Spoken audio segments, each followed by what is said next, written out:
The predominant tree in this forest is ponderosa pine, and it's the dominant forest type in Arizona.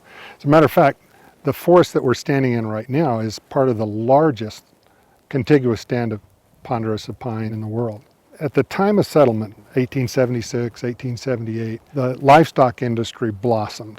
When that occurred, the overgrazing that was associated with that early period wiped out the grasses and wildflowers that had once fueled frequent fires. Fires burned through these areas about every 2 to 5 years or so before settlement.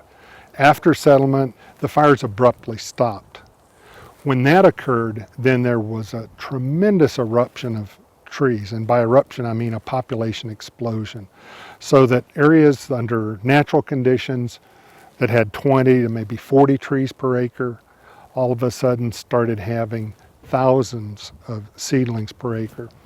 On current conditions, with the kinds of tree densities and fuel loads that we have, what we see is the fire, instead of staying on the surface, on the ground like it did under natural conditions, is that it burns up into the canopies of the trees. And when that occurs, vast areas are killed and devoid of trees. And the only way to break that cycle is to get fire back into the forest on a more or less natural fire regime. Fire is to trees as wolves are to deer. Fire is a necessary component to keep these systems regulated, to help thin out those trees that become established and recreate those open park-like stands. We tried back in the 70s to just use prescribed fire to thin out those excess trees, and we found out there was no safe way to do that. To get those trees killed, the post-settlement trees, you have to get fire into the canopies, which of course kills the old growth trees as well and can get out of hand.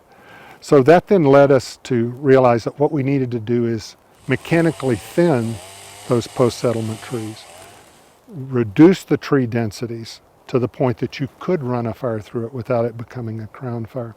And that's what these ecological restoration treatments are. The majority of Arizona's ponderosa pine forest are overcrowded. By majority, I'm talking about 80% of it. Absent restoration treatments over the next 2 decades is that I expect 80% of our frequent fire forest to have burned under severe fire. And within 30 years, I think it will have all burned. So this is a pretty dire situation for us here. We need to get on top of this.